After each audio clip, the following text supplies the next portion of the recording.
gives an opportunity for us to kind of break down those stereotypes. So at first, when they walk in, they're wearing that uniform. There's some of them, and the first thing we do is get to know their names, and then we start to talk about issues. Then we start to talk about the things that the young people are interested in, and all of a sudden, what we realize, and this is I was going to say a cracker, a weaker, as we say here, altercation at first. The realization, see them, they actually don't all think the same thing. Actually, there's as much diversity of opinion with them as there is with us'ns.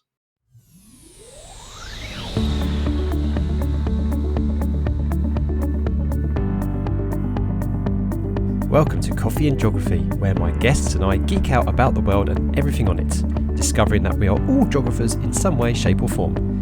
I'm your host, Kit, and my pronouns are they, them or she, her. So settle down with a brew, hit that subscribe or follow button, and enjoy the listen.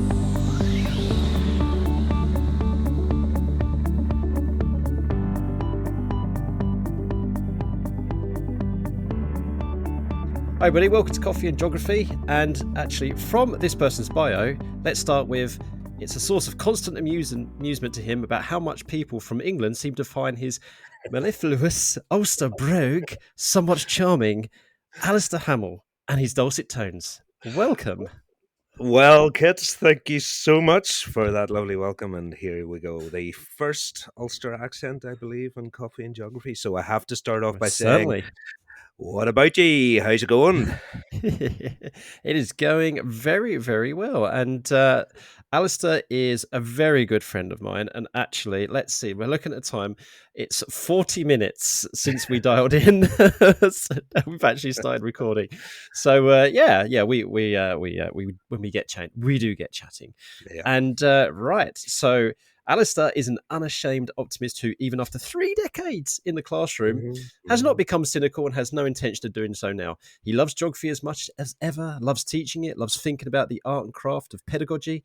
And if described in 3 letters, as you say, not 3 words, it must be... GIS. GIS, yeah. And he is an advocate of how we can use modern digital geographies to help explore the majesty of the world around us and the seriousness of the global challenges we face. And trust me, guys, there's going to be a bit of discussion about that, and I'm really looking forward to it. Alistair is deeply committed to peace and reconciliation work in Northern Ireland through the Shared Education Programme. And outside of work, he is an avid landscape photographer trying to capture the glorious beauty of his homeland, especially the Giant's Causeway, where he must have some form of squatter's rights by now. Yeah, that sums you up to a T. Yeah, I think I probably have individually named all of the 30,000 columns of the Giant's Causeway Association. Yeah, individually named. I can just see that happening, actually. You're going to take me there one day, Alistair, because you are going to take me there one day, and you'll be like, and that one is... See that one you're sitting on there? That was the first one I actually named, Kit. No, it's... I don't know how I've not managed it, but I have still not visited Northern Ireland, and definitely therefore not visit the Giant's Causeway either. So that's got to be rectified. Goodness. Well, you do have a significant birthday coming up soon, don't you? So you definitely need to rectify that. You definitely need to. Yeah, get on over here. It was amazing actually over the last couple of years, the number of staycations of people from England coming over that I met. And it's lovely. See right at the end of the days in July and August when the sun sets really, really far around to the northwest, which basically means you can be sitting at the causeway watching the sun sink down into the sea, and almost feels like it should sizzle as it's sitting there. You feel literally the warmth of the sunlight on the stones, and as it just radiates out after the sun is set. And there are moments there that are just some of the most calm, serene moments of my life. And even when there are people that are sitting there, you just see, in a sense, people just realize at that moment you've got to slow down and really be richly in this moment and just drink in everything. Now, for most of the people that are visitors, this is maybe the one time in their life. Fortunately for me, I just go back over and over again, and I never tire of it. There's something very magical about that place. So to what extent then, Alistair, would you say that the Giant's Causeway is therapy for you? Yeah, I mean, I would say very much so. But I'll tell you a little story about the very first time that I went out after the first lockdown. I think back to those 2 years ago now, roughly. Wow, well, yeah. it is. isn't it? It's 2 years. The week that we record, Crazy. this is St. Patrick's week. So this was the last normal week of school 2 years True. ago. Yep. And then we went into that bizarre, surreal lockdown Yeah, I where had just life come back was. from San Francisco visiting Oh, friends and really? family in San Yeah. Francisco. Yeah. Yeah. So that whenever it finished around about the middle of May, when we were allowed to travel a little bit further, um, the very first place that I felt that I had to go, it was a Wednesday evening. I had to drive, and I live about an hour away from Giant's Causeway, so I had to drive up to it and parked at the car park. And if you've ever been there, anybody that's been there, you know there's about a mile's walk down towards it, and you walk through one bay, you come around the headland, and there's the bay of the Giant's Causeway opens up in front of you. And just as I was walking down that moment, it was this bizarre feeling of, coming back home, but yet in a sense being set free and coming back to somewhere that hadn't been in such a long time. And when I Mm. arrived down, I saw something then that I've never seen before and I never will see again. And that's because it's the season around about then of sea pinks, these beautiful, vivid pink flowers that grow all along the Causeway coast at this time of year, mostly in cliff top spots, but they're fragile. They're the kind of things that if you trample on them, they will die Oh, back very, very quickly. So they grow in places where people don't frequent. So they reward the explorer, the person that's prepared to go just to those slightly roads less traveled, so to speak. But of course, after having whatever it was, 2.5 months of lockdown, there had been no one at the Giant's Causeway. And it almost was as if nature in the midst of all of this chaos that was going on was blossoming out to provide this wonderful gift for us when we came back. And I walked down with a photography friend of wow. mine, and there were only two of us there. And we got, oh my God, the most perfect, glorious sunset conditions and all of those things I just described. But for that one time, that one moment, all these beautiful little sea pinks. And you know what? I went back about 10 days later and they'd already begun to die because they're very short lived. Oh, So it yeah, was one yeah. of those moment in time. So I got these photographs there that just featured that place that I knew so well with this kind of, I don't know, really profound metaphorical sense of rebirth, a sense of, right, we're coming out of this and with all of the adversity and difficulty. And of course, yeah, there's plenty more of that in the years that have gone by, and even right now, Mm. these metaphorical things, these signs of beauty, these signs of right in the midst of these difficult times and locations, still beauty can grow. And I think these are important lessons to hold on to. So, yeah, I kind of find myself there, I guess. That's what a wonderful, wonderful story. I, yeah, I mean, if there's, we all try and search for positives and silver linings out of tragedies, out of bad periods, and we know that the coronavirus pandemic has been devastating for too many people, but it really can help you to appreciate life and all the beauty that is within it and how fleeting it is. Mm, So for me, like that story, what an absolute kind of microcosm of the beauty but fragility of life, mm, and that's, thank you for sharing that. That's amazing. And the only kind of the only way I can come even close to that is probably going to the Yorkshire Dales, which I used to frequent with on a school trip. And of course, in the Yorkshire Dales, you've got the very, very famous Malham Cove, and you've got the limestone pavement on the top of the Malham Cove, which gets, and all the clints and grikes, all the clints are all rounded and smooth because of all the trampling and everything like that, and there's litter dropped in all that kind of stuff. yeah. It's a spectacular landscape, great, but I used to take the kids off the beaten track a little bit and kind of to go in a different way back to Malham Tarn Field Centre. And when you get to limestone pavement, which is not a honeypot, then it's such a different landscape, Yeah. Yeah. and it's so much beauty and it's so much more richer, it's more vibrant. And you can understand why places like that have honeypotting techniques, which for the uninitiated is when you is a location or a place or an attraction which gathers people in one spot, and you can either have that accidentally or you can have that deliberately. And sometimes honeypotting can be a tactic to try and keep other places pristine. Yes. But Yeah. So that's what I can come close to. Well, okay. So imagine you're going to the Giant's Causeway, then, which I know is your favorite place in the world, and you've got a flask. You can see what I'm doing. I'm trying to do a perfect segue here, and you have your flask with you, and you've got your favorite hot brew. So, Ah, so what would you be okay. drinking? Well, you do know that to get to the Giant's Causeway, you have to drive through Bushmills, kits, do you? So Right. it depends on whether or not you'll allow me an alcoholic beverage in this little Well, I could. hypothetical frasc. Only Okay, if I'm driving.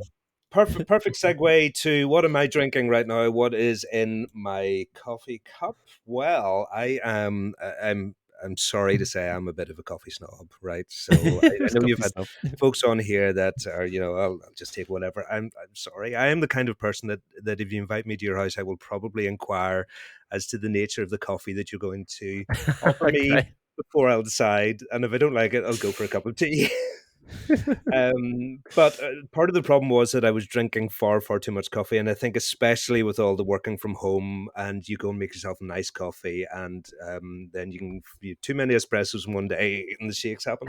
Yeah. During lockdown, I discovered the joy of the coffee bag. Oh, okay. Yeah. So, Do a tell. coffee bag is basically a bag of coffee, which sounds like a remarkably obvious thing to say. So, it's a tea bag with coffee in it. But the one that I'm drinking at the moment is an orangutan coffee. So it's a Sumatran dark forest coffee bag. And I'm reading the notes that are saying here these drink coffee, save orangutans. These magnificent creatures are critically endangered. This is why our coffee farmers receive incentives to protect the orangutans' rainforest habitat.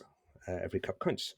So it describes Nice. this as a rich and full bodied roast with deep flavors of dark chocolate and Morello cherry. Cherry, not jelly. Morello jelly. Jelly or cherry? Morello Jelly. cherry. It probably does exist. I Um, mean, yet last week we spoke to an ex-student of mine who had drunk strawberry and pancake tea. So oh, maybe well, it you could be never know. possible. You never know. You never know.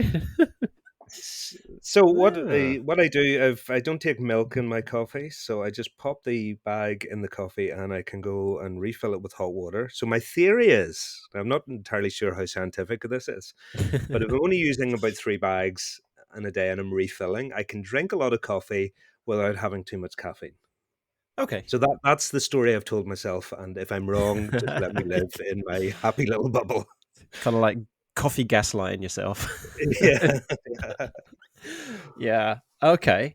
Right. No, I mean, I do try and get as many cups of tea out of the same tea bag as I possibly can before it effectively becomes water and milk. I try and do make it last.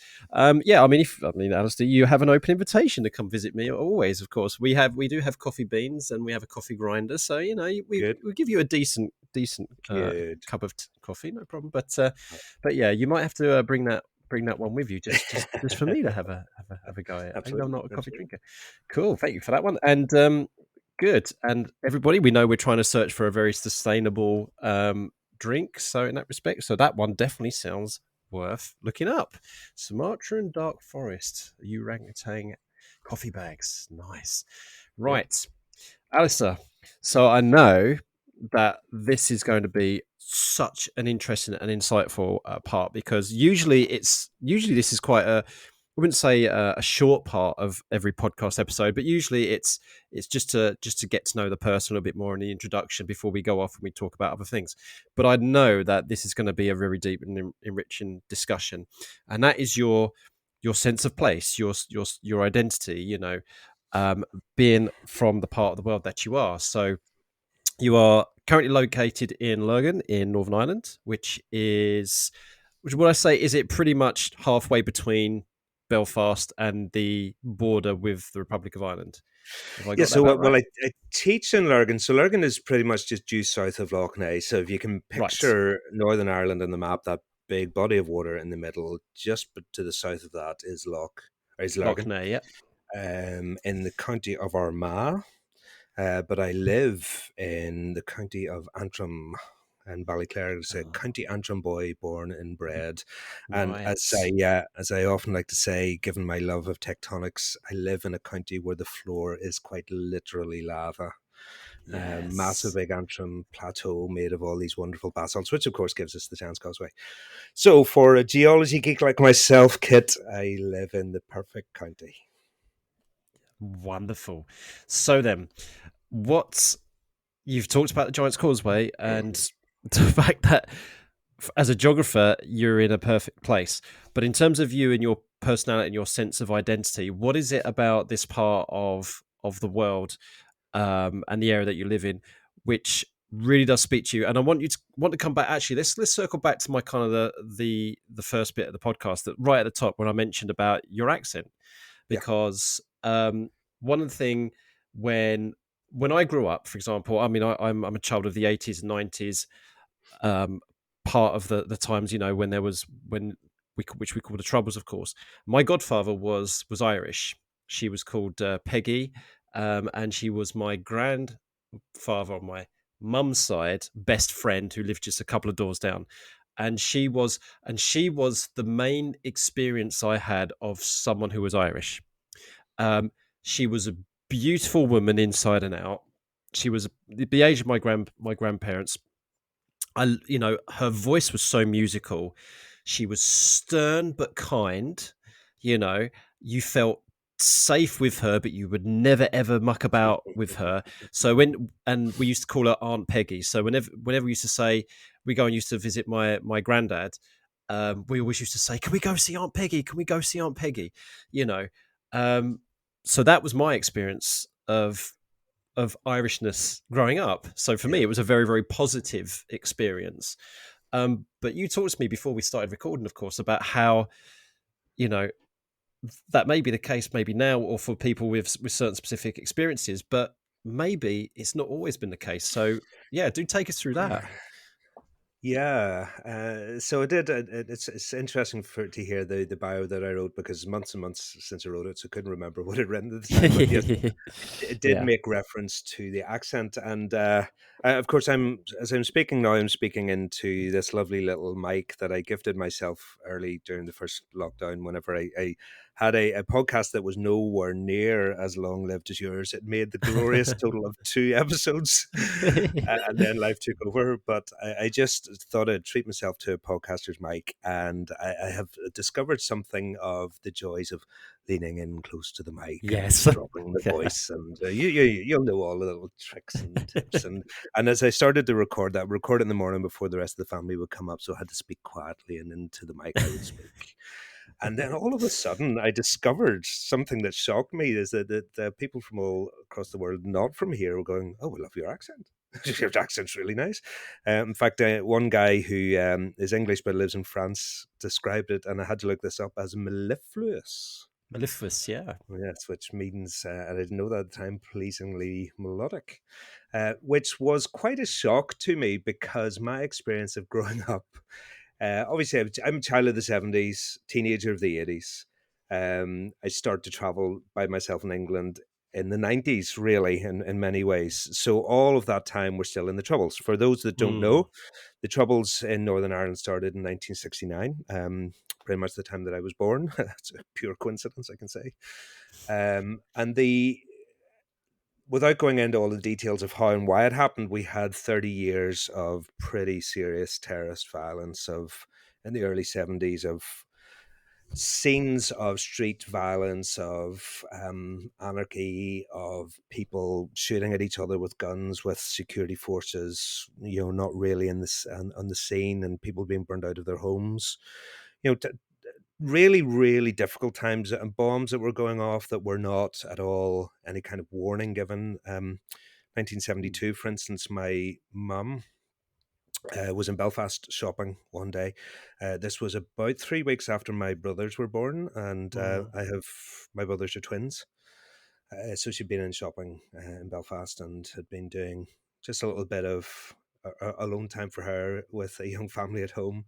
I'd finished the shopping, went to go into a coffee shop for a coffee before she came home, had her hand in the door, and then thought of my poor dad looking after me. He was at 3 at the time, and my two, 1 month old twin brothers, and decided that she really should go home. 50 meters down the road, an unannounced bomb went off in the coffee shop she'd just been about to go into. Mm. Two people killed, many people very, very badly maimed by the whole thing. Wow. And this is the reality of what I was growing up in. And I suppose for those living outside of Northern Ireland and those in England, of course, the troubles spilt over into England in tragedies at times as well. So this wasn't something that was confined to us, but it was something that was our daily experience. And I suppose at that time, whenever you heard an accent like this in the news, whenever I was growing up, I would hear what to me were all these calm, rational, sensible English accents talking about normal things. And then you would Mm. get a Northern Irish politician coming on who tended just to be ranting about something or other. We always sounded so angry. Um, and I just felt so aware of my accent. So in the 90s, before peace, the Good Friday Agreement was signed in 1998, whenever I started really to travel over to England, um, as a student and then in my 20s, I traveled over with an accent that had a particular association then that made me extremely aware of this. Now, you've heard me try to do accents before, Kit. I am dreadful at them. So I can honestly say that I attempted to hide my accent. I probably failed miserably. Mm. Because if you try to embarrass me by getting me to try an English accent right now, I can do an attempt at an extremely posh one, but even that it probably sounds completely Northern I Irish to I everybody won't else. force you, Alistair. I won't force you. So those kinds of experiences that, in many ways, the land that I grew up in, which was home, and it's the funniest thing, Kits, because we're recording this at a time whenever I think I heard today that something in around about 2.5 million Ukrainians have Yes. left Ukraine at the moment, and Yeah. most of them have gone to Poland because, of course, most of them will want to go back because they're leaving what to us looks like a war zone, but they're leaving what to them is home. So this country that for me was home, Indeed. despite all of the violence, despite the fact that we had security gates everywhere in Belfast, and you had to have your bags checked for bombs going into Marks and Spencers, all sort of things like that. It's home, but yet other people's perception of home for me was very, very different. So that's really, in a sense, in many ways, as I first started to interact with people outside of Northern Ireland, a feeling of I want to try and hide a little bit. I want to try and disguise who I Mm. am because I kind of feel not embarrassed because it wasn't my fault, but certainly self-conscious. Yeah. Yeah. Wow. It's as I said, that was really. I knew this was going to be insightful for someone who had nothing but a positive. I mean, it was so close to home, but of course, I remember hearing about it on the news time and time and time again. But I had such a disconnect from it Yeah, because I was I was far from the troubles myself. I was growing up in a new town in Essex, just out of London. So, I was not near anywhere where there could have been any, retaliatory strikes or anything like that. And as I already mentioned, my only experience of people with accents similar to yours was deeply positive. So it felt it felt like another world to me, like yeah, almost like yeah, a Shakespearean tragedy, really. yeah, And yeah. it's only listen to people like yourself and my ex geography teacher, who Mr. Somerville, Dave Somerville, who is an Ulsterman himself. So he's the other positive experience, that I had. And then he had quite a good sense of a positive sense of humor, shall we say? Yeah, And yeah. I'm thinking that so when I was in high school, I'm just thinking about this now on the fly, Alistair, that as a high school student, that would have been at the exact same times when these troubles were coming to a head, Mhm, leading up mhm, to when the Good Friday Agreement was being signed. Because in 1998, I was one of his GCSE students mhm. doing geography. So, but I just did not make that connection. Just did not make that connection. So, and it Yeah. just goes to show how easy it is to be disconnected from these kind of things. And even though you mentioned the current situation in Ukraine, um, I'm I feel deeply conflicted and deeply uh, frustrated by the situation. Not because obviously it's tragic, it's devastating, and my heartfelt sympathies are going out to those people being impacted in Ukraine.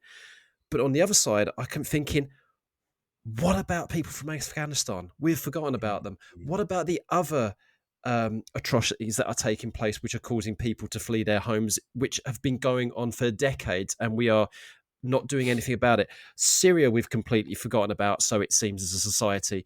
And that just fills me with so much frustration and so much anger that even in the age of social media, when this kind of stuff can be consistently out there and consistently like reminded of, there's still a disconnect. Even Yeah, the yeah, internet and globalization and social media it makes it even more ephemeral and almost a kind of morbid entertainment in a way. And yeah, yeah, I mean that was just a complete off the head, off the top of the head kind of thought yeah, that I just had yeah. there. It is. I mean, it's something that I've thought a lot about because, and I mean, I know this is not a politics podcast, so I'll definitely not get into a huge amount of politics in Hmm. this. But the whole notion of the United Kingdom of Great Britain and Northern Ireland, Yeah. and okay, we're separated by the Irish Sea, but sometimes it seems like we're separated by some deep cultural lack of understanding. And look, Mm. I can totally appreciate it, while at the same time, you kind of react to it. At the same time, I can totally feel it, and what you've just outlined in terms of how we react and the groups that we feel greater empathy with there's a fascinating insight for us, I think, if we reflect on what it is that creates our group identity. One of the topics I teach in A-level geography is a topic on ethnic diversity. I get to spend a Mm. term with upper sixth looking at this whole topic of how we identify based on it comes really more from sociology and social psychology. So ethnicity is a shared group identity, creating sense of solidarity and difference based on race, nationality, language, and religion. So it's not just race, it's bigger than that. But we look at this thing called social identity theory, which explains and helps us to understand why it is that we tend to almost by default group into groups of people that we see as like ourselves, because the first stage in social identity theory says our first step is identification, Right. Yeah. or sorry, classification. When we Classification. Mm. classify based on what we observe, and because our classification tends to be you're more like me or you're less like me, and then the second stage is identification. And I think Yeah. actually there's something really profound and powerful in helping our students to understand it. I'm not a psychology teacher, but I get to pretend when I'm doing this and teach a little bit of this, because I often say that the importance of education in breaking down barriers of prejudice and misunderstanding. Yes, but I think you need to define carefully what you mean by education. If you're just informing people of historical events, so the whole decolonization movement, for example, yes, you have to inform the young people here in the UK of the colonial past of the UK. Absolutely, you do. That in and of itself, I don't think is always going to be sufficient to break down barriers of misunderstanding, because Mm. there's this huge big psychological element as well. And I think what we need to do is inform people in general. And as a teacher and educator, I get an opportunity to do that, of helping them to understand why we join the groups that we join. Yeah. And as I'm doing this, one of the things that obviously this has got big connections with the context of Northern Ireland and the Protestant Catholic nationalist unionist thing. But I look at places all across the world. And what I found is very interesting is that if you go to a context that's different, that's not our own, and show them what's going on, show them the in group, out group, or as we like to say here in Northern Ireland, the us'ns and the them'ns. Yep. um, because they're that one step removed from it, they can kind of analyze in a slightly more dispassionate basis and understand it. So it would lead them down there, boom, boom, boom, right, okay, this, right, now. And then flip it around all of a sudden, right, let's bring this back home. Do those same principles that you've just said there apply here? Oh, no, I'm Yeah. not so sure. Oh, really? Why? Well, it's different. Well, why is it different? Well, because it is. And what Yeah. what you're really trying to do in that moment is use that empathy, um, combined with the understanding, to bring them together in a synergy that gets them to reflect better. And I think, if you're looking at the context of the relationship between England and Northern Ireland, and, you kind of get used here to people in England not really understanding, which I don't blame you, because I've lived here my entire life and I don't really understand it fully. It's complicated. Right. Um, but then you look at what you're saying about how when we look at the conflicts around the world, why is it that certain conflicts seem to attract our attention more than others? For us to understand a little bit of the psychology of what's going on behind that, for that to be elucidated and illuminated, combined with the empathy, I think that's where if you have a chance of social transformation, I think that's probably where it lies. And I think if anybody's thinking about maybe a possible counter argument to that, is, as I would say this, we have had in our school system, it's compulsory to learn about the atrocities of the Second World War, of the Holocaust, and learn about all those messages from then. But quite clearly, arguably, we are entering another cycle, another period of fascism. So clearly, learning about fascism in the past and what it's led to, and the atrocities that came from it, is simply not enough. As you just learned to. So because we can learn about these until the cow comes home, but until we actually get what you've just been mentioning about the psychology behind it, we're not going to move forward. And the second thing that I thought about as you were speaking was, I'm such a I'm such a person who is very empathetic to a fault, where I can actually kind of really get quite upset about things. Yeah. And so I will always be someone who says, yeah, well, what about these people? What about these people? To me, I don't understand why, because you were saying English in Northern Ireland, for me, it doesn't make any difference where we are, who we're from. But then I wouldn't say it's a flaw. It's a character trait of mine. I would never give up, because I will treat human being for a human being's sake. Yeah. Judge a person by the character, not by the content of of the color of the skin, all that kind of stuff.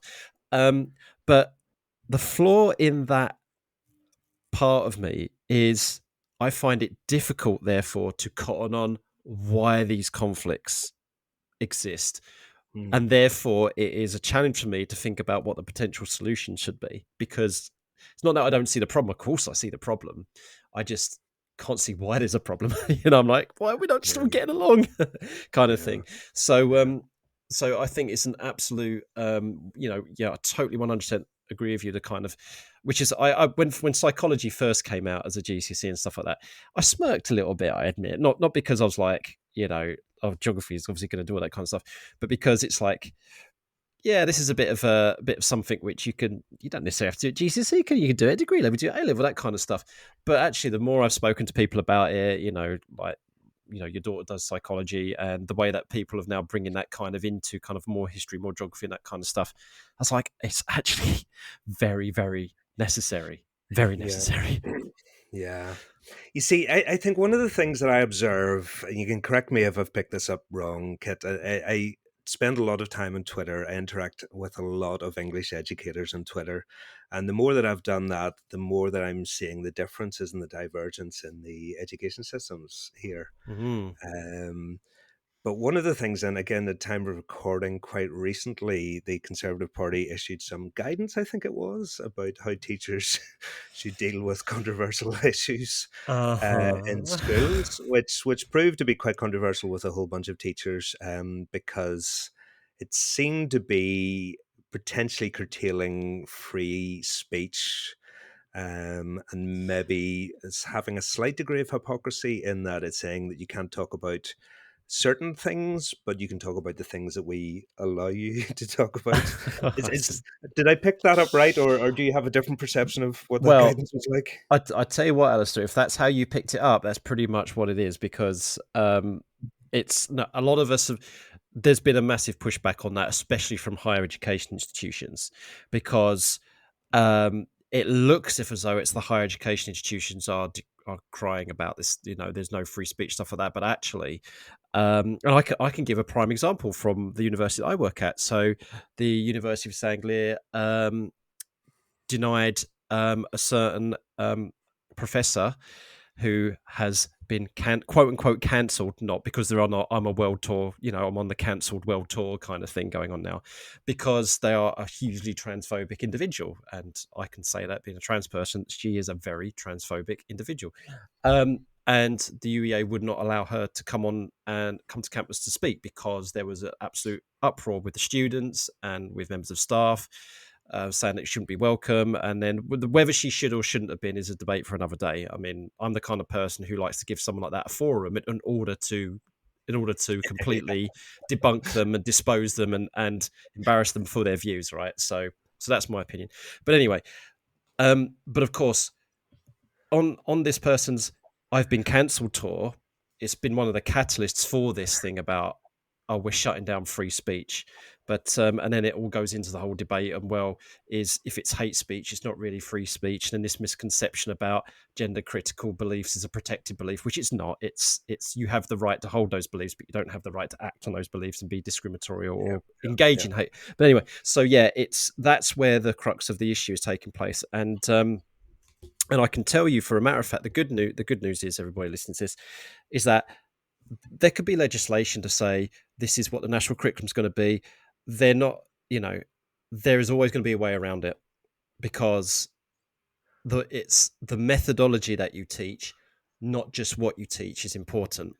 So teaching about critical thinking, how to understand bias, how to recognize your own bias, how to look at your source information, fake news and things like that. These, you cannot legislate against teaching for those kind of things. You never will be able to. Otherwise, you're now really are entering the period of George Orwell's 1984. You will be told what to think. That's another level. So therefore, if we continue to do those kind of things, there's always going to be a way of circumnavigating those, shutting down of certain topics, shall we say. Yeah.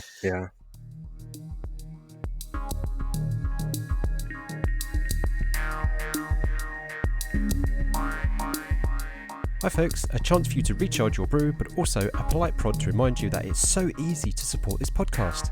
Simply liking, sharing, rating and reviewing means that it will get on more people's radar. Also, there are a few links down in the description which may be of mutual benefit. Please do check them out.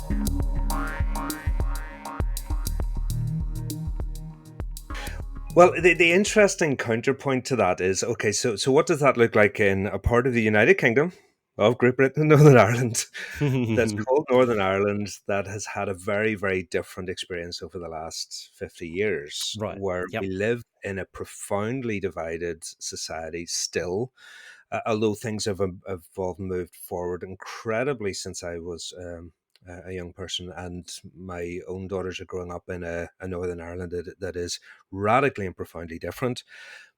But still, we have a long, long way to go. Still, the ingrained divisions that are just so deeply woven into community identities. And we're back again to social identity theory, because these are the stories told by the communities that you grow up in. This is what you imbibe because of the area that you live in. So the identity is deeply and richly influenced by that. So there's still division, there's still segregation, things like that. So what happens if you're in a context like that? How do you begin to break that down? Well, one of the first things that I would say is that in Northern Ireland, we have very direct legislation which is supporting and encouraging and requiring teachers to be dealing with issues of social division. So whereas it seems to me that the push in England is to move away from commenting on, overtly political issues or cautioning against it, we have this thing called shared education that goes on that just really encourages and actually legislates for us to engage in that. We've also got the integrated education, which is bringing the schools together. And what that requires us to do is to explicitly and directly explore political identities and ideologies, with the goal of helping us to see and understand them from each other better. And also with the goal, and this is written into legislation, to have shared education of young people from across the divide learning together to have better educational outcomes, but also explicitly to have reconciliation outcomes as well. that is actually written into the legislation, that we are to attempt to try to build those bridges of understanding, which means confronting the political points of view that are going to be absolutely conflicting with each other, of getting those out into the open, and of addressing those. So it's actually a catalyst, I think, for free speech and open speech.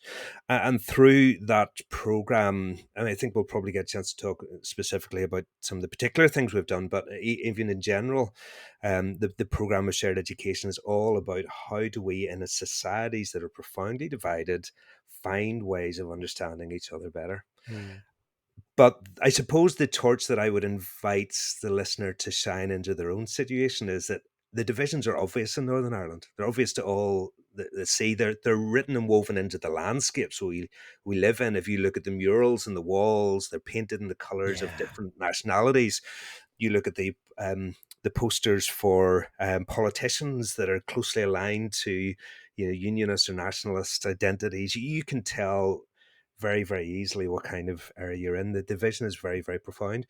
But division is part of the human condition, I think, in many ways. You know, when you look at why do these conflicts emerge, the conflicts emerge whenever the divisions that exist morph into discrimination and into conflict. Right. Throw in a lot of geopolitics, of course, into the top of that, and the odd sociopath woven through history. But there is something written into the human condition where we tend to divide. And I think then that if we reflect on our own context of where we're coming from, you know, what are those divisions? What are the things that maybe aren't quite as obvious, but are definitely going to be there?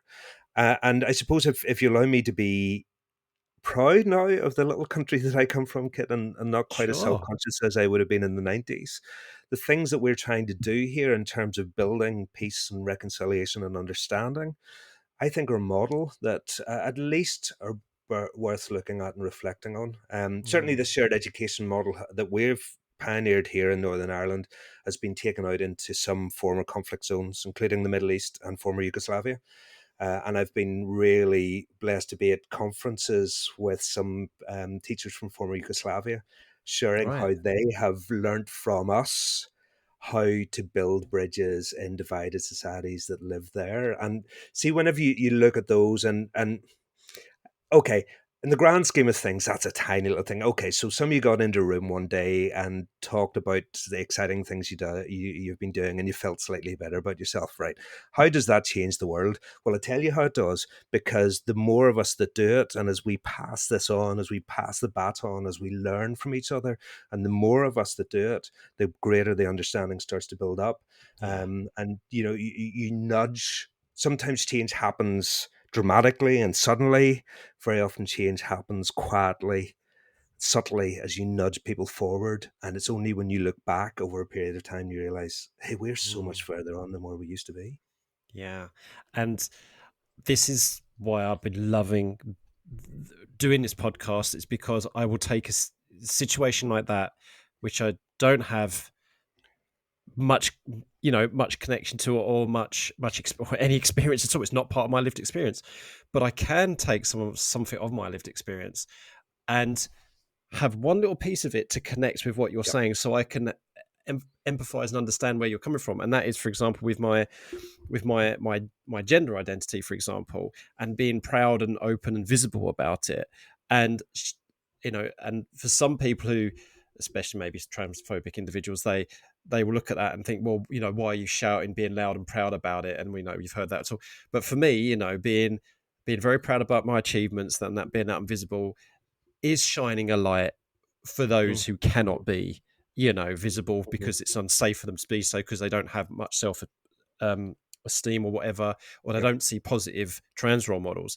So that is part of my lived experience of being proud of who I am, where I can make a little glimmer of connection with what you're talking about in Yeah. shared education. So I can therefore, and I was glowing a little bit actually, just listening to what you were saying, thinking, yeah, I get that. I get that, where that kind Yeah. of soft, quiet change, being proud of actually what's going on, blowing your trumpet a little bit, not in an egotistic way, but in a way it's like, if this is something that I've been able to fight for, I can do, then yes, it's something you could do too, but without saying it in those exact words. So, I mean, I know you've been involved with this shared ed stuff, and you've been very, very proud of the work that you've been done, and you share quite a fair bit on Twitter that you do on that. So, yeah, I mean, you mentioned that you would want to give a couple of specific examples, so please do. I think a lot of us would be interested in this. Yeah, oh my goodness. I mean, we could do a dozen podcasts on this Yeah, alone. I know. So it's just fabulous. But I'm really glad to get the opportunity to talk about a little bit of this and the journey that we've been on. The town of Lurgan that I teach in is about 50-50. Well, when I say Protestant and Catholic, it isn't really a religious division. It's more to Mm, do with nationality. So, unionist, nationalist, whatever term you want to use, it's more about that fundamental identity of what nationality you belong to. But very often people will talk about it being Protestant and Catholic. So, it's about 50-50. And there aren't that many towns in Northern Ireland that they tend to be predominantly one or the other. And the town is incredibly divided. North Lurgan is the nationalist area, South Lurgan is the unionist area. And the school that I teach in is slap bang in the middle of North Lurgan, even though the fact that it would be predominantly Protestant school. That harks back to the early 70s, whenever these street battles were taking place, when people were internal migration was happening in mm, Northern Ireland, all across the country. And that's why, again, I look at Ukraine with such empathy, because, I mean, this right, yeah. is a whole different level of what's happening there. It's an outright war, but there was internal migration. Here's people fled for their lives. So our school is ended up in the quote unquote wrong end of the town. Which, when I started teaching it in the 90s, was interesting, because as the buses came, brought the students to our school, they would quite regularly have been stoned by the students of the other schools that were passing through. So profoundly divided, but profoundly divided in such a way as there are very, very few opportunities for the young people from the two communities to meet. And it's into that context where the social identity theory comes and says, yeah, well, if you spend time only with people that look like you, that sound like you, that share the same views as you, you're not going to have your thinking challenged, and you're probably at the very least going to have stereotypes about the others. Themans are all the same. Stereotypes can lead to Yep. prejudice. Prejudice can lead to discrimination. There's a well trod path there, and but for me, the cycle is broken when in the first instance you make contact. So for us, it was, and over the years, I suppose I've been looking for a way of doing this. It's the extraordinary found in the mundane, if I can put it like that. Um, what to other people would seem like the most normal and reasonable thing that young people, teenagers from different schools meet, just wasn't happening. So the very first thing we want to do is just try and get them together and to normalize the fact that people from that school with that uniform, them ones are walking in our corridors. So remember one occasion right back in the early days when we did this, I teach a sixth form enrichment class in critical thinking on a Wednesday afternoon, which I love. Just get to argue for an hour with people that really push me to the limits with it. It's absolutely brilliant. But that's done through shared education. And it's Mm, absolutely great context for shared education, because we can talk about anything and everything. And it gives an opportunity for us to kind of break down those stereotypes. So at first, when they walk in, they're wearing that uniform. There's some of them, and the first thing we do is get to know their names, and then we start to talk about issues. Then we start to talk about the things that the young people are interested in, and all of a sudden, what we realize, and this is I was going to say a cracker, a weaker, as we say here, observation at first. The realization, see them ones, they actually don't all think the same thing. Actually, there's as much diversity of opinion with them as there is with us'uns. mm. Oh, that's interesting. I didn't really think that. And that starts then to break down these differences and starts to break down the stereotypes. So one of the first days when we took a group of our students up to our partner school at that time, it was called St. Michael's, and they put on a lunch for us, and they took us down to the canteen. And this was, one of the first times that students from my school, from Lurgan College, would have been up at St. Michael's. It wasn't a normal sight. So we walked into this the canteen. There were 200 young people from St. Michael's sitting in there, and it was seriously like a scene from a spaghetti western. You know, whenever a stranger walks into the bar, Yeah. the piano stops playing, the drinks are set down, and everybody just watches them. And I could see the young people from my school, and they were like, they got on fine, but they weren't mates. Just before we went in, they literally physically started to stand closer together. You could Yeah. see them Wow. finding a sense of, all right, I really need to be close to you when I'm walking through here. And they had to walk all the way over to the other side to get the sandwiches, and all the way. We had 200 pairs of eyes track us across, 200 pairs of eyes tracking us back. And to go from that, and to try and break down the fact that that was unusual. And I'm really glad to say that whenever we have the young people together now, you just don't have anything of that. So we've normalized the fact they can Wow. contact each other. And then what you do is you're building from that into opportunities for them to get to know each other, and get really to understand where they're coming from. So we looked at one occasion with that class at identity. So I said to them, right, how do you define yourself in terms of ethnicity, race, nationality, language, and religion? Because then of course, all the stereotypes would come in. So I never forget one story, or one of the pupils from St. Michael's, when it came to his turn to share. He said, "I'm a Catholic." Okay, yeah, my people are, yeah, you're St. Michael's, you're Catholic, yeah, that registers. Atheist? What? How can you be a Catholic and an atheist? Is that not a complete contradiction in terms? He says, I'm a Catholic atheist who's a unionist. Hold on a minute. But Catholics can be unionists. Who's a member of the Alliance Party, which is the middle ground party here that isn't aligned with either side. Right. And that moment was just brilliant in terms of like the metaphorical shattering of stereotypes left, right, and center, when all of a sudden we were getting to realize, yeah, you are a richly, deeply nuanced individual human being. Yes, you may be part of this group, but you're an individual within that group. And I need to remember that. I need to remember that. And see, whenever you kind of combine what I was talking about earlier with the the theoretical understanding with the empathy, plus right at the heart of that, the experience of working together. That's whenever you start to really see the profound things happening. So from there, I mean, we've done all sorts of crazy things. We got together with the Police Service of Northern Ireland and brought a whole bunch of the students right through the centre of the town to re-record a whole variety of Christmas songs and put up videos out of those. And I mean, one of those got like nearly 250,000 views on social media. And again, what Wow. I loved about that was the fact that people from all over Lurgan, all over the world, were seeing these young people wearing different uniforms, supposedly from the other community, just being together and getting on, and being this wonderful model for reconciliation. So all sorts of things like this. Of course, you'll know that I suppose I better mention GIS here, Kid. It would be Yeah, well, actually why not? wise to do so. But the GIS project, where we use GIS to explore people's perceptions of the town. So we went on a tour around Lurgan, some of the common areas, the shopping areas. We went into the police barracks, right? Well, if you've Google Lurgan police station if you want and see what this looks like. This is a fortified, Hmm. heavily protected area that looks much, much more like an army base in a war zone.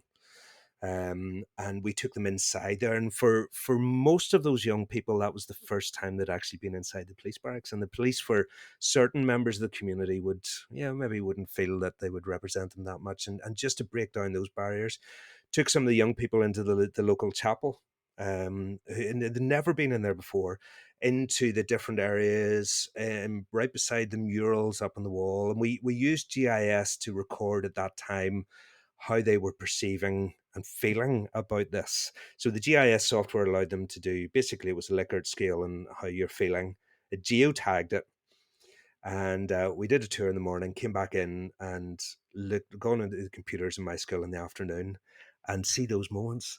It was amazing just to see them go onto the map and click on the little dots to find out what people had said. It was all anonymous, but they were clicking on there. And the first thing they were doing was going into their own areas to find out what the people from the other school felt.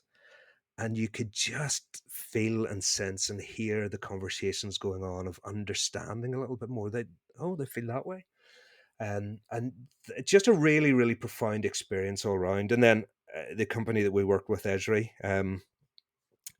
we're really quite excited about this wonderful story. I guess excited their software was being used in that way, and invited us out to San Diego in July of 2019 to present at the biggest GIS conference in the world, in front of 19,000 people. We brought 3 students across from the 3 schools, the first schools from outside US to have had the privilege of doing that, and to stand on that stage and to hear those remarkable young people tell their individual stories and to break down all of those preconceptions, all of those prejudices, and at the heart of it to demonstrate profound and true and authentic friendship that emerged from it. I was waiting for my turn to go on at the end. I had to follow them. Watching and the monitor back just welling up, thinking, my goodness, what a story of hope to be able to share from a place whose reputation had been so dark and so negative. We have a long, long way to go here. Yeah, there may well be some who listen to this accent who remember it from days of yore and have all sorts of connotations, but I can tell you the stuff that's happening in my wee land at the moment, it's pretty special. And we need that that hope, that's those personal stories of hope as well. And you put on the other thing that you also put on the Google form for the podcast was you have a love of the synoptic, inquisitive, problem-solving nature of the way geographers think, and what a great example of that, and GIS, geographic information systems, it's I wish we had more time to talk about SAS, so I have to simply get you on again for another time. But what you do with GIS is fantastic. But for the vast majority of educators out there, to have such an enriching story, a very personal story being mapped in such a way to tell, and all that backstory to go with it, it just goes to show the power of geography, the power of data, of mapping, to do that kind of thing. And I would strongly recommend people go and listen to. We've actually had quite a fair bit of mapping and GIS in this season of Coffee and Geography, so people should definitely go and listen to James Cheshire. We talked about Atlas the Invisible and the power of maps. Listen to the first episode of the season with Lauren Sinclair and Syria with regards to. I've got to give a shout out to Lauren. She gave a shout out we know to that. Hi, Lauren.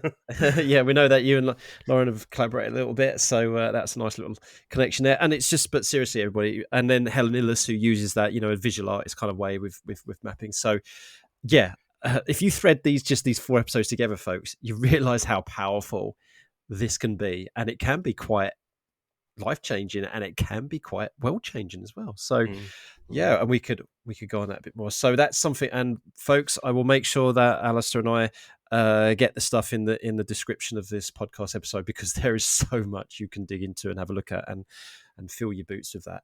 I do want to do one thing, Alistair, come back to you personally now before we finish off, and that is spilling the beans, because for all this amazing stuff that you're doing as an educator, and this change that you're helping to inspire and to drive, there's one thing that people don't know about you, and that is that you actually had a short-lived career as an international rock star in a former life in the 1990s. I did. So come on then. So let's how can we search up and see that mullet of yours and things like that? The mullet. The mullet had gone by the 90s, at least by the mid 90s, whenever I started this career as a teacher, where I had to jump over. But yes, I know, loud and proud, I had a mullet, late 80s, early 90s. I think that those were the days when I look back on that now. I love the fashion from those days, of garish and horrible and completely over the top. But oh my goodness, it was fun. So the musical career, 10 years actually, Kit. I was in a rock band 10 years through my 20s. So it was fun times. So I don't know, is any of it on? I must see if I can put something on YouTube to see if we can. But I was keyboard and guitarist in a band called Scuzzy. So 1990s, Scuzzy. I guess probably a combination of Texas and Garbage, if anybody remembers Garbage from the 1990s. So kind of electro rock kind of thing, with a fabulous lead singer called Sharon McPheeters. But yeah, we got to do a little bit of touring. Okay, so bear in mind we were in Northern Ireland at the time, so occasionally we'd come over and play a few festivals in England, things like that. I did get a trip to California out of that one as well. I was invited over to Wow. play keyboards and the album of the person that came over and produced one of our albums, who was from California. But my favorite story is that we got to play a gig in the music capital of Europe, none other than Liechtenstein. So we flew over one Saturday morning to play a gig in Liechtenstein with this German punk rock band called Die Papste. And on we came, randomly did this gig in Liechtenstein, stayed the night, and flew home the next day. So that's probably my most rock and roll story. You know, that we flew out for one night in Liechtenstein to play a gig. So but I mean, fun times. Music has been a massive big part of my life, and actually we use it quite a bit in school as well. One of the things that we did during lockdown, which was fabulous, we did a wee virtual choir with the staff at the end of the first year. So I just try and persuade them all to join in and record themselves on their phones. And they said, right, I'll do the backing track. I promise it'll sound good. I promise it will. You record yourself singing along to it, but I just promise me one thing: when you finish recording it, don't listen back. Right? Don't listen back. Now, having said that, I know the first thing you will do is listen back. So when you Yes. ignore me and listen back and think, "Oh no, I can't send that in," please send it in. I'll look after you. And we did, and it went down really well with the pupils. So one of the things I loved doing this, Kit, and we can link this as well afterwards. Last June, whenever we started to come back again, and get past maybe a sense at that stage that a degree of normality was coming back, I thought, right, I want us to try and do something with the pupils to go way beyond the functionality of the learning, all of the extracurricular stuff that had been missing over the past couple of years, things that the kids would get involved in that are the things that really allow them to make memories from their school days. When everything became really functional, I said, right, what we're going to do, I'm going to write a song about our experiences of COVID, and we're going to record it together. And I realized that I promised that I was going to do that before I'd even written the song. And we had about 2 weeks to do it. But there's nothing like a deadline that makes you do it. So I Yep. got the chorus written, and what we weren't allowed to sing with them inside at that stage because of the regulations. So we had to get them out onto the front lawn of the school. I got my podcaster mic. It just sat on a desk in the front lawn. And I got a bunch of the students. I managed to persuade them and say, look, get involved. No, get involved. You will never regret. You'll never regret doing this. So I managed to persuade enough of them and a few more members of staff as well. And we recorded the chorus and got it all. It sounded really good. And for the recording outside. And then I thought, oh, dear, I better write some verses for this. So I put it all together and got some of the students to record it, and then persuaded some of my now we call them year 11 students, so that's year 10 for you, first year of GCSE, to step up and be my actors in this. And again, they were a bit nervous, some of them, but fair play to them, they stepped up, and we created this lovely little memento of this experience that we've been through.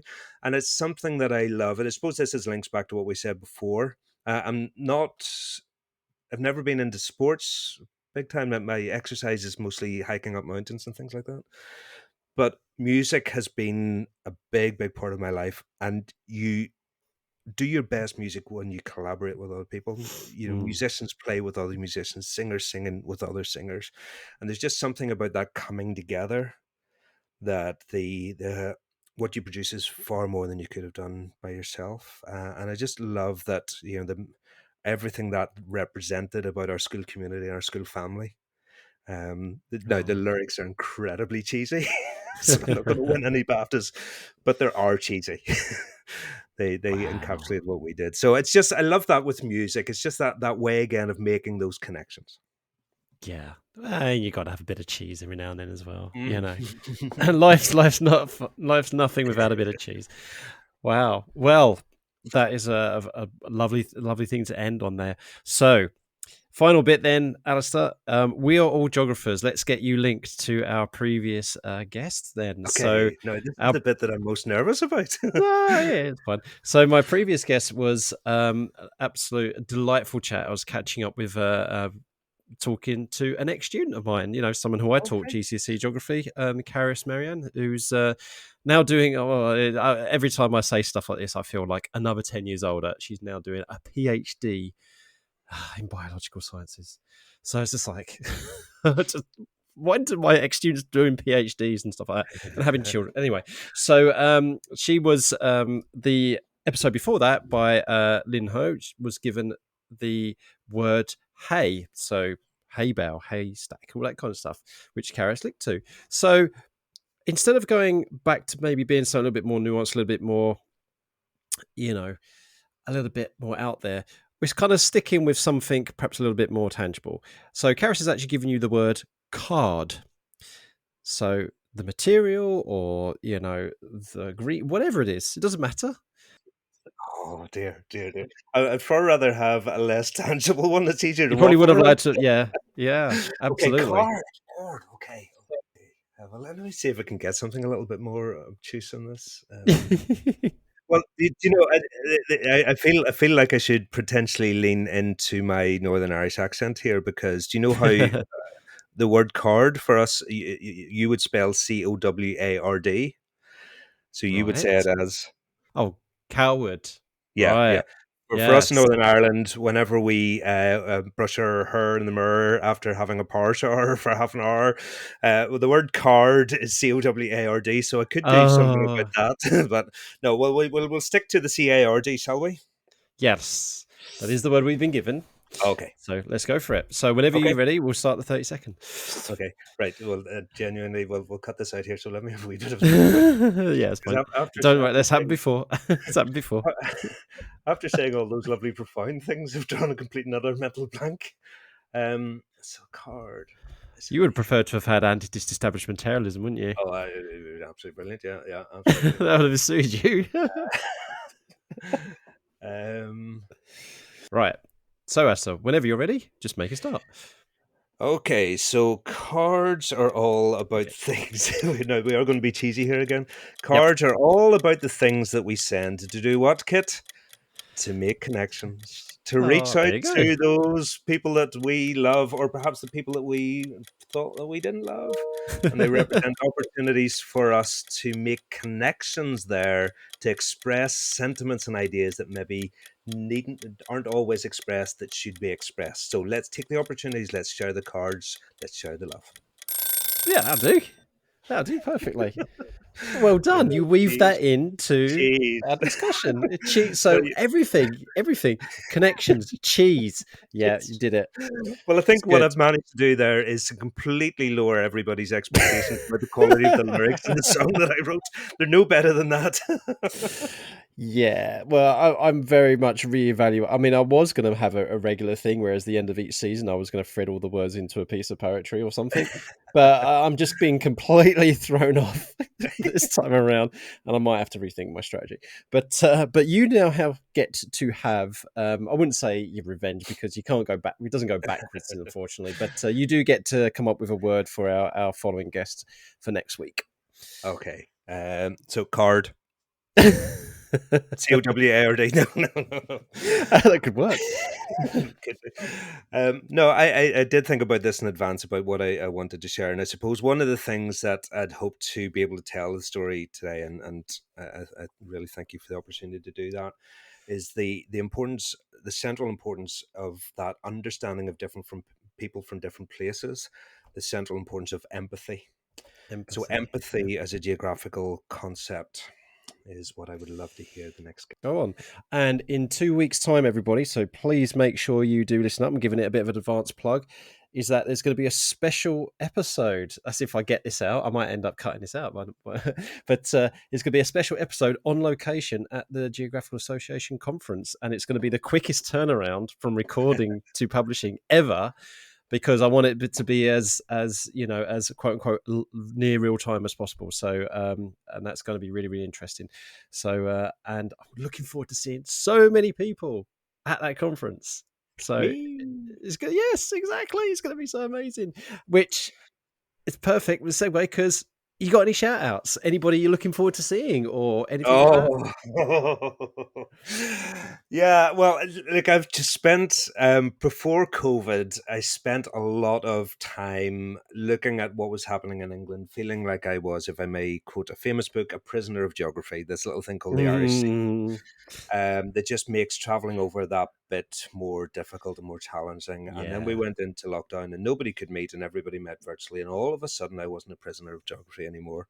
And I can genuinely and honestly say, I think actually I was mentioning my own photography podcast. One of the reasons why that only went to episode number 2 is because of all of you annoying geography teachers in England who were just really nice and friendly and interesting. And I just found this, initially it was a network, then it became colleagues, and then quite genuinely, Kit, friendships that have evolved from that. People that I have connected with that have lots of diversity and lots of difference, but we share some of those really core values.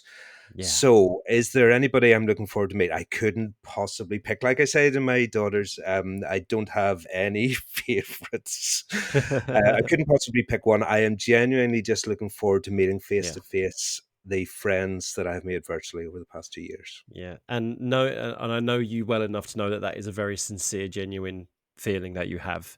You're not just being political there with your response. So no, and it's going to, I feel exactly the same way. And I really do feel that circling back almost to the beginning of our chat. One of the silver linings that has come out of this pandemic is this ability to connect with each other, through social media and through Zoom and stuff like that, and other connection programs are available. So it's and I really feel a lot closer to the geography teacher community than I did before, because I was a lot siloed into my own backyard with my own work, and I would meet fellow teachers from the Norfolk network on a regular basis, but never really expanded outside of that. So I'm really, and so this is going to be it's going to be so good. I'm so looking forward to next month, and it's going to be absolutely amazing. So with regards to connections and connecting, then, so you do have a social media account, and you have your photography and stuff like that. So where can people find all of that? How can they find you on social media, etc.? Yes, so and my education account is at LC Geography there. So yes, that's where all the educational stuff happens. If you'd rather just look at beautiful pictures of the nicest county in the world, then you can search. The handle is at A Hamill Photos. If you search for Alistair Hamill, it doesn't matter if you misspell my name, or at least it doesn't matter to Google. It matters to me, but it doesn't matter to Google. Google will find me however you spell my name, which when you think about it is somewhat scary. But anyway, search for that, and you'll find me Instagram, Twitter, Facebook, all sorts of things like that. Absolutely wonderful. Well, Alistair, another one of those occasions. We've podcasted before on Andy's podcast and chatted before, and you always joke and say about, Kit, you want to get you finished by a certain time, to get yourself to bed. We've gone way past my bedtime, and I could never be happier. So it's always a wonderful pleasure to speak to you, my friend, and I'm so looking forward to seeing you. When this podcast gets released on the 2nd of April, it'll only be a few days because the conference is the 11th to the 13th. Right. So it's looking forward to it. But thank you so much for giving up your time. You're always very gracious with it, and I will see you soon. An absolute pleasure, Kit. I've thoroughly enjoyed the chat as always. Thanks very much.